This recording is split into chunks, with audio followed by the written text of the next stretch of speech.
ఈరోజు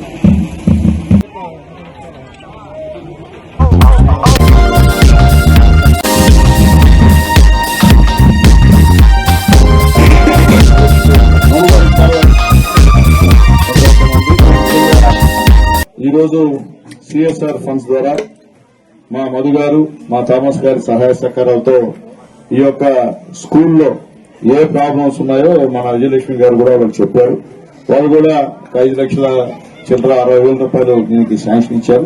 దానికి సంబంధించి మీకు ప్రహరీ కూడా అవసరమైతే ఏది ముందు చెప్తే మీ టీచర్స్ మీ అడ్మినిస్ట్రేషన్ గారి ప్రకారంగా చెప్తే దాని ప్రకారం అధికారులు కూడా చెప్పి కూడా మీ అందరూ కూడా తెలియజేస్తున్నాం.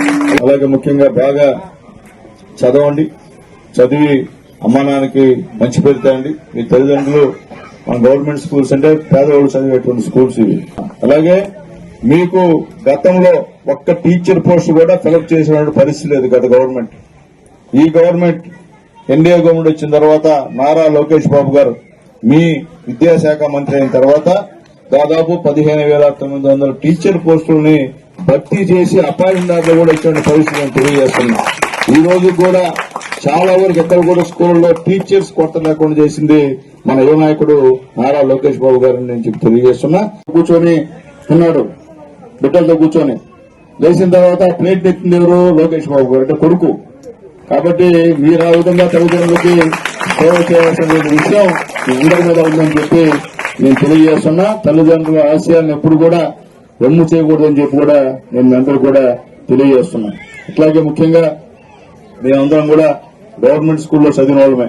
మేము ప్రైవేట్ స్కూల్లో చదివినటువంటి వాళ్ళం కాదు. ఈరోజు గవర్నమెంట్ స్కూల్లో చదివి ఈ స్థాయికి వచ్చామంటే డాక్టర్ బాబాసాహెబ్ అంబేద్కర్ గారి పుణ్యం అని చెప్పి ఎక్కడ కూడా మేము ధైర్యంగా చెప్తామని చెప్పి కూడా నేను తెలియజేస్తున్నా. ఆయన గుర్తున్నాలా? అంబేద్కర్ గారు మీకు గుర్తున్న వాళ్ళందరికీ కూడా విద్యార్థులకు ముఖ్యంగా ఆయనే లేకపోతే ఆయనే పుట్టకపోతే ఈరోజు ఈ పరిస్థితి కాదు మనకని చెప్పి కూడా నేను తెలియజేస్తున్నా. అది అర్థం చేసుకోమని చెప్పి అందరికీ తెలియజేస్తూ, అలాగే ముఖ్యంగా ఎట్లా మా పెన్నవరం కంపెనీ యజమాని గారు మా మధు గారు అందరూ ఇక్కడ ఉన్నారు.